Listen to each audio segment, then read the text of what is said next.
Hello, and welcome to show number 2612 of Eyes on Success, a weekly program empowering the visually impaired with expert advice, personal stories, and the latest in technology and accessibility.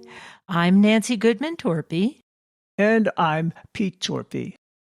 The Monarch is a pretty expensive device. For these early engagement phases, are you expecting the individual to somehow cover the price of it? Absolutely not. We are not asking folks to cover the cost of their Monarch. If selected for the project, they gain access to the Monarch through cost-free distribution of that device. And then as long as they're keeping up and engaging with us, that Monarch is theirs to keep throughout their employment journey. That is a huge incentive to apply for your program. And we'll hear more about that in our interview with today's guest. Monarch Braille brings tactile graphics and multi-line Braille to students, job seekers, and professionals. We'll talk with Erin Sigmund, director of the Monarch RISE program at the American Printing House for the Blind, about the Monarch RISE and Monarch Student Pilot programs, eligibility for receiving a free device, and how this technology supports employment and education. But first, for our tip of the week. This week's tip comes from Erin Sigmund. So my tip of the week is apply for the Monarch RISE project. We would love to hear from you about your employment goals, how you feel the Monarch could help break barriers for your employment goals, and how you'd work with us to complete project activities. So visit aph.org/meet-monarch to find that application. The Monarch RISE project is seeking to distribute a total of 300 Monarch devices to CIE seekers by September 2028. Support for Eyes on Success is provided by the My Tools for Living retail store at the Chicago Lighthouse, offering tools and technologies to support everyday life across the vision loss spectrum, as well as ongoing advice. More information is available at mytoolsforliving.com. You are listening to Eyes on Success. Success, success, success, success, success. Let's start by meeting Erin. Hi there. My name is Erin Sigmund, and I am the director of the Monarch RISE project, Resources for Innovation, Skills, and Employment at the American Printing House for the Blind, or APH. How long have you been with APH? So I have been in this role for just about a year and enjoying every minute of that. But I've been with APH for just over 3 years. Prior to serving as the project director, I served as the community engagement and policy specialist, which is a really long title that simply means I educated individuals here in our hometown of Louisville, Kentucky, and in Washington, D.C., and everywhere in between about the American Printing House for the Blind's mission to elevate the achievements of students and people who are blind or low vision by providing Braille products, materials, support services, and specialized technology. Prior to being at APH, I was a service learning educational program manager for an AmeriCorps State National project here in Louisville. So personally, it's just been a real treat to kind of step back into federal grants projects with APH. I gather you're sighted. How did you get into working in the blindness field? So as I mentioned, I have been in the role at APH for 3 years, and that was luck of being here in Louisville. They had a community engagement specialist role open. And I think more than anything, they were looking for an extrovert who loved sitting at tables and connecting with people and bringing other stories to the forefront. And so knew some folks at APH from living here in town, interviewed and found my way here, and have been trying to soak up every resource and learn from a variety of folks since day one. In your introduction, Erin, you mentioned the Monarch RISE program, and a lot of people have heard about the Monarch. But before we talk about the Monarch RISE program, maybe you can just give us a quick overview of what the Monarch is? It's a really novel Braille display. Thank you for saying it's novel. I completely agree. The Monarch is a 10-line by 32-cell refreshable Braille and tactile graphics display. So that's novel and innovative in and of itself, right? It's a multi-line display. And I also think what makes it innovative and modern as a refreshable Braille display is it goes beyond just being a Braille note taker, but is a really powerful platform for all sorts of applications. So just in the last 3 weeks, we launched, in addition to kind of the core Keysoft applications on the Monarch, things like periodic table and word stock, which is a word puzzle game, and all sorts of things to come. It is that note taker, tactile graphing calculator, and game application, and more, all wrapped up into one device. My favorite thing about the Monarch and what makes it unique is it was powered by partners. APH works with Humanware and with the folks over at the National Federation of the Blind. So really, it was people who are blind leading the development of the Monarch, the product, every step of the way. Which may be a big factor in its working properly. So you've been talking about using the Monarch in a text mode, and it's 10 lines of 32 characters, but it also works in a graphics mode. How many pins are there in the display?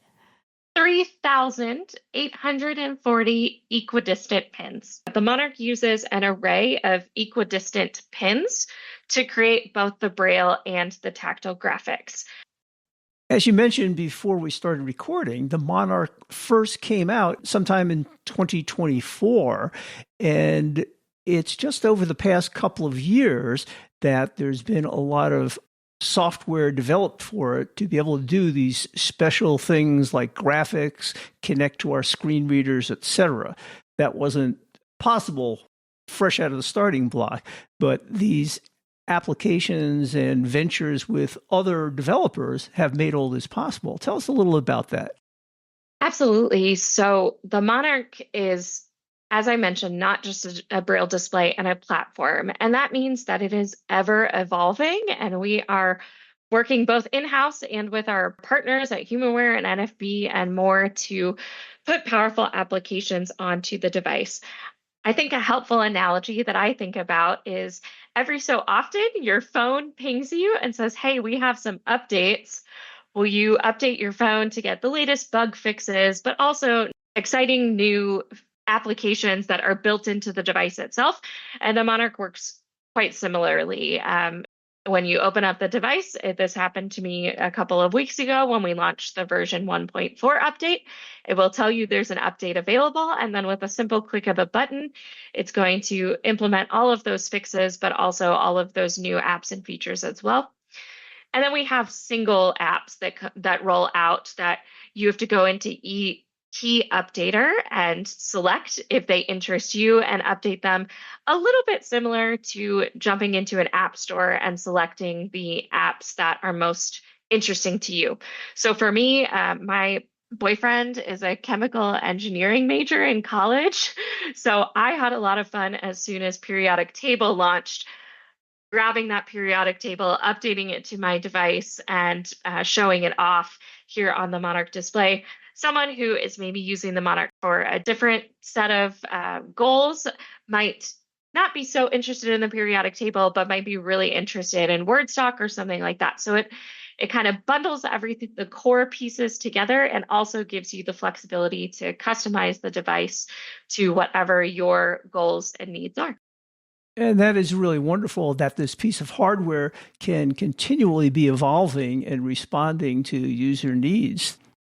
So the example you just gave of the periodic table is too wide to even just have the 2-letter abbreviation for each element, one after the next after the next. In the event that you have a document that's too wide to display on the Monarch display, can you scroll across the document? Yes, so we have on either side of the Monarch display, there is what's called a D-pad, which is up, down, left, and right arrows. And you can utilize that D-pad to move around the application or the document. I am not the technical expert on the Monarch. I love the Monarch projects, so I might not be explaining it completely accurately.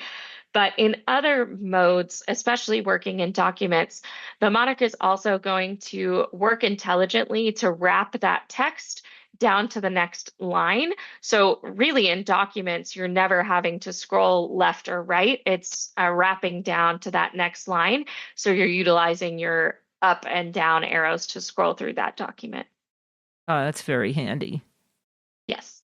Tell us a little bit more about the device. I assume it connects via USB or Bluetooth to other devices and has a power supply of its own.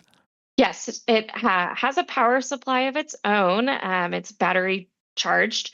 And then we just launched terminal mode in the last couple of months. So you can connect either via a direct connection or via Bluetooth to a device that is utilizing JAWS or NVDA, and then operate that device through the Braille display. The other cool and innovative thing I think especially interests a lot of our students, families, and educators using the Monarch is that via HDMI, a common cable, you can connect your Monarch to a visual display. And what is being displayed in Braille on the Monarch can be displayed depending on the modes you select, either in visual Braille or print on the monitor of your choice. The really powerful thing about that, we're already hearing back from some of our students and families who are participating in the Monarch Student Pilot project, that this is giving families access to homework and homework help that they've never had before, because parents who are still learning Braille can read the print of the textbooks or the books alongside their student who's utilizing the Braille on the display. Is there a keyboard with this device? What do people use as a keyboard? The keyboard on the Monarch is an 8-dot Perkins style keyboard. So you have your 8 dots, your space bar below, and there are a couple of fun other buttons that are used as well. We have on the front of the display 3 buttons. One returns you to most recent apps, one returns you to home. And I'm going to be honest, I can't remember what the last one does because it just works into my flow. And then we also have a button that enables you to use point and click. So if you are engaging tactily with a graph or those periodic table that I mentioned before, you can place your finger on the tactile display with one hand and double click that button with your other hand, and it is going to either move the cursor to where your finger is and select, or in the case of the graph, read that coordinates out loud. That's using two-handed mode. The Monarch does have a one-handed mode, and I just have to share that I'm not up to date on Monarch one-handed mode. Erin, you mentioned a number of times the Monarch RISE program and some of the special projects you have going on with students. I was wondering if you could talk about those programs. Absolutely. I'm going to start with the Monarch RISE project. The Monarch RISE project is a 5-year Disability Innovation Fund project focused on empowering a sustainable community of Monarch users to independently share strategies and success stories to advance their own or others' success in preparing for, achieving, maintaining, or progressing in competitive integrative employment. Its sister project, the Monarch Student Pilot project, is an initiative from APH that supports K through 12 students in having access to a Monarch so that they can provide us targeted feedback for the next apps and features to come on the Monarch product itself. So it sounds like the Monarch RISE program is essentially building a community of users, because these displays are pretty rare, in which people can learn from each other to learn best practices and uses, et cetera. Is that right? You've got it. We work in that distribution and training so that folks can take the Monarch and really fly in their employment journey. we're simply there to help facilitate and train up when new apps and features come out. And how are these people all connected together?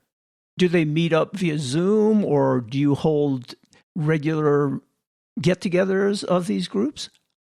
So the Monarch RISE project operates around a 4-part training model. And I like to be a little cutesy. So that 4-part training model is mimicking the life cycle of a butterfly. So we move folks from the egg stage all the way up to the butterfly stage. The egg stage is our intake and enrollment process. That's where we put out an application for a particular user, whether that's a underemployed individual, a transition age student, or an adult job seeker. We have different kaleidoscopes or cohorts of each. Once they apply and are selected and enrolled in the project, most importantly, we distribute that Monarch to them for use through the project and throughout their employment journey in the egg stage. Then after we wrap the egg stage up, we move into the caterpillar stage, which we like to say is when you're earning your stripes on the Monarch display itself. You are learning to operate this piece of technology both as a standalone device and as now a Braille terminal. And so the way that we facilitate this asynchronous learning is through a course called Mastering the Monarch on APH's learning management system, the Hive. So all of our participants get on and they take that course and learn how to operate all of the apps and features on the Monarch on their own time. Because we know working, especially with adults and with job seekers, your time is busy, so you can fit it in where you can. Once folks learn to operate the Monarch, then we shift into the bulk of the Monarch RISE project, which is our chrysalis stage where we're growing together in that community. We host a variety of training and networking opportunities for our participants. We like to call it a choose your own menu of activities. So minimum around once a month, you can join in on an activity all about the Monarch and competitive integrative employment, if that's what helps you. That looks like Q&A hours, peer working groups on Zoom where folks are getting together to talk about, I'm trying to use the Monarch to do this in my job, or I'm looking at this employment field. How can I use the Monarch to support my interview process or my job search? They're getting together, they're sharing those strategies synchronously live all through a Zoom training. We also provide some in-person workshops and some Zoom workshops where we're hearing for folks we want to skill up in this way or that. We bring in some experts to provide those skills.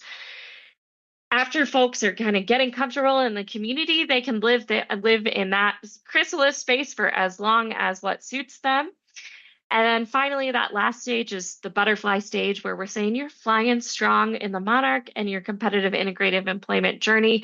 We just want to keep up with you, learn about how your job seeking process is going. We have to report back our stats on whether or not we're supporting folks getting a job. And also maybe the most exciting part of the Monarch RISE project in that butterfly stage is we're going to do some field testing of new apps and features that are being developed based on that community feedback of what apps and features on the Monarch would be most useful for job seekers and folks within competitive integrative employment. Well, that's a really great model because this is not like a simple, ordinary, refreshable Braille display. The Monarch is really a pretty sophisticated device, and you wouldn't want to just throw it at people and say, here, use it, and figure out how. Yeah, I mean, I can speak to that because not only did we develop this 4-part training model of, learning the device basics and then working together as a community to figure out all of the interesting applications of the Monarch, but we also developed the Monarch RISE project in a targeted set of enrollment phases.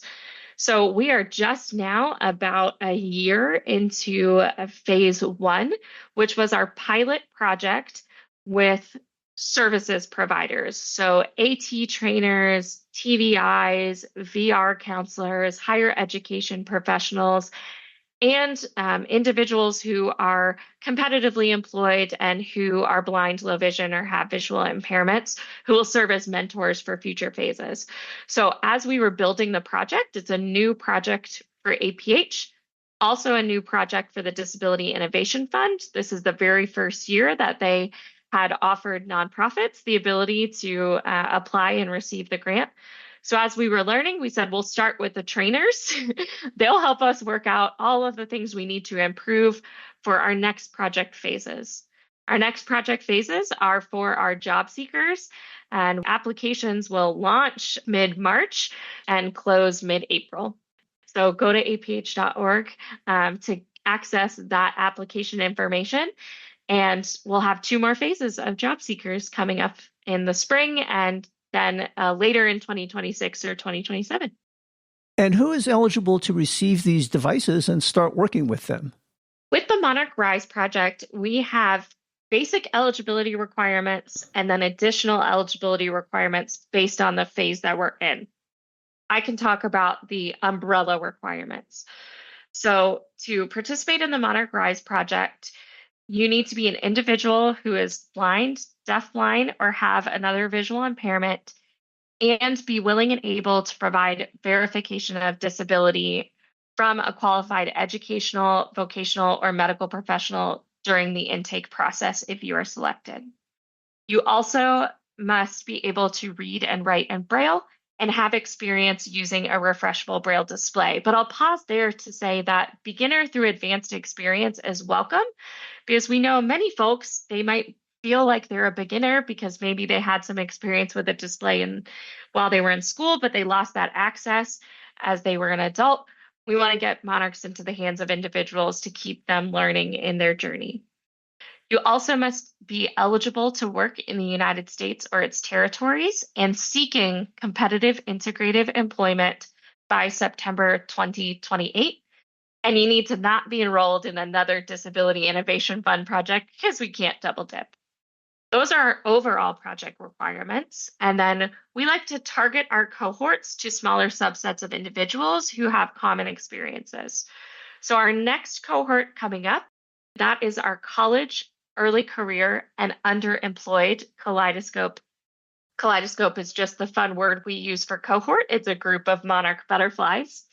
And those individuals, those applicants must meet one of the following additional criteria. They either need to be enrolled in an undergraduate, graduate, or professional terminal degree program or a professional vocational certificate program by September 2026, or they need to be within their first 2 years of competitive integrative employment after vision loss, or they need to be underemployed by the date of application submission. We actually have eligibility information, including definitions for underemployed and competitive integrative employment and all of those key terms on our www.aph.org/meet-monarch/rise website. You were talking about this next cohort. Is that the cohort for whom applications are due by mid-April 2026?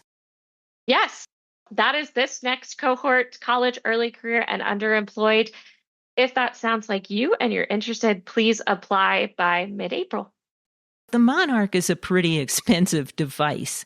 For these early engagement phases, are you expecting the individual to somehow cover the price of it? Absolutely not. We are not asking folks to cover the cost of their Monarch. If selected for the project, they gain access to the Monarch through cost-free distribution of that device. And then as long as they're keeping up and engaging with us, that Monarch is theirs to keep throughout their employment journey. That is a huge incentive to apply for your program. And you talked about a program aimed at students. Is that similar to the Monarch RISE program? Yes. So the Monarch Student Pilot project, they will also launch applications for their next phase mid-March through mid-April. It's actually the very same application. So if you go on and apply, it'll branch out to get you to which project best fits you. But the Monarch Student Pilot project is for students in kindergarten through 12th grade who are interested in working with a qualified educational professional or parent or guardian who's homeschools to integrate the Monarch into their schoolwork, into their family life, and provide some monthly targeted feedback on that device. As participating in the Monarch Student Pilot project, you also receive the Monarch on long-term loan through 12th grade, and then we have some options for you to keep that Monarch after your graduation employment, including rolling over to the Monarch RISE project. Given that you're passing out these devices for free, I gather you're receiving funding from somebody. Who do you get your primary sources of funds from? For the Monarch RISE project, our primary source of funds is the Disability Innovation Fund grant.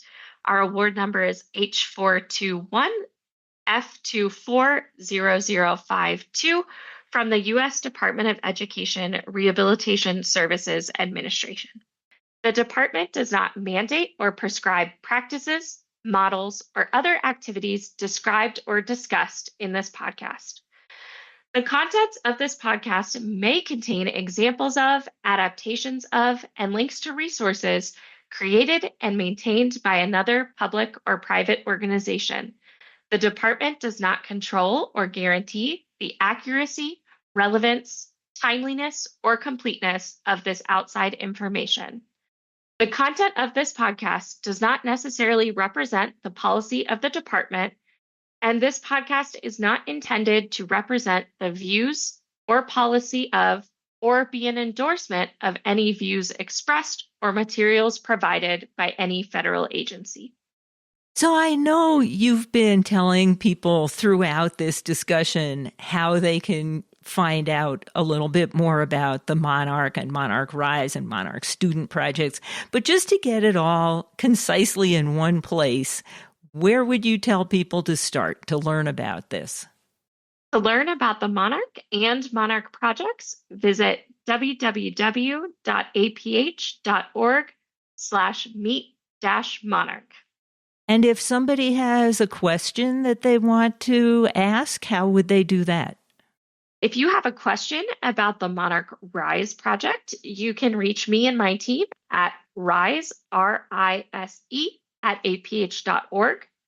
If you have a question about the Monarch Student Pilot project, you can reach the Monarch Student Pilot project team at mspp@aph.org. And if you have a question about the Monarch in general, or you're not quite sure where to go, you can reach out to our dedicated Monarch support team at monarchsupport@aph.org. Is there a phone number people can call? There is. If you would like to reach our Monarch support by phone, you can reach us at 833-447-8444, and they'll connect you to the person or project that interests you. And if you look in the show notes for episode 2612, which is this episode, you'll find all of that information in case you missed it in the audio. That's it for this week's show.